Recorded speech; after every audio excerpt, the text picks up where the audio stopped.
Praise the Lord. 1 ராஜாக்கள் 10வது அதிகாரம் 13வது வசனம் இப்படி சொல்லுது: ராஜாவாகிய சாலமோன் தானே சந்தோஷமாய் ஷோபாவின் ராஜஸ்திரீக்கு வெகுமதிகளை கொடுத்ததும் அல்லாமல் அவள் விருப்பப்பட்டு கேட்டது எல்லாவற்றையும் அவளுக்கு கொடுத்தான்.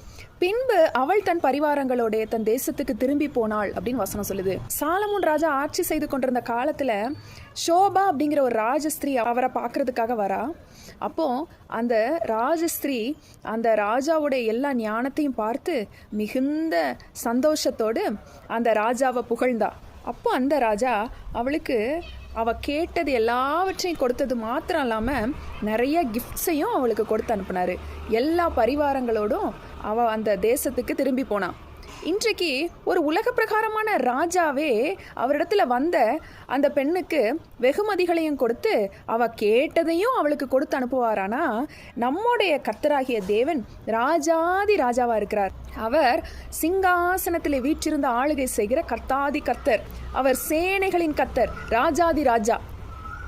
அவர்கிட்ட போய் நீங்கள் கேட்டுக்கொள்கிற எந்த காரியமாக இருந்தாலும் அவர் உங்களுக்கு வெகுமதிகளை மாத்திரம் கொடுக்கறதில்ல, நீங்கள் விருப்பப்பட்டு கேட்கிற எல்லாவற்றையும் அவர் உங்களுக்கு கொடுக்க ஆயத்தமாக இருக்கிறார். சரி, நான் விருப்பப்பட்டு கேட்குறது ஆண்டவருக்கு சித்தமா? கர்த்தருக்கு சித்தமான விருப்பத்தை அவர் உங்கள் இருதயத்தில் தருவார். அந்த விருப்பத்தின்படி நீங்கள் கேட்கும் பொழுது கர்த்தர் உங்கள் விருப்பத்தின்படி உங்களுக்கு தருவார். நீங்கள் ஆண்டவரிடத்துல விருப்பத்தோடு கேளுங்க. அதுவும் கர்த்தருக்கு சித்தமானதாக இருக்கணும். ஒருத்தர் அழிஞ்சு போனோன்னு விருப்பத்தோடு கேட்கக்கூடாது. ஆண்டவரே, எனக்கு இந்த காரியம் வேணும், எனக்கு இந்த கடன் பிரச்சனை மாறணும், எனக்கு ஒரு குழந்தை பாக்கியம் வேணும், எனக்கு இந்த மாதிரி ஒரு வீடு கட்டணும், இதெல்லாம் ஆண்டவர் நமக்கு ஆசீர்வாதமாக வைத்து போயிருக்கிற காரியங்கள், இதெல்லாம் கர்த்தருக்கு சித்தமானது. இப்படி உங்களுக்கு ஒரு சின்ன சின்ன ஆசைகள் இருக்குமானா இன்னைக்கு ஆண்டவரிடத்துல கேளுங்க. அந்த ஆசையெல்லாம் கர்த்தர் நிச்சயமாக உங்களுக்கு கொடுப்பார். அந்த ராஜஸ்திரீ பரிவாரங்களோடு தன் தேசத்துக்கு திரும்பி போனாலாம். அதே போல் நீங்களும் ஆண்டவரிடத்துல கேளுங்க.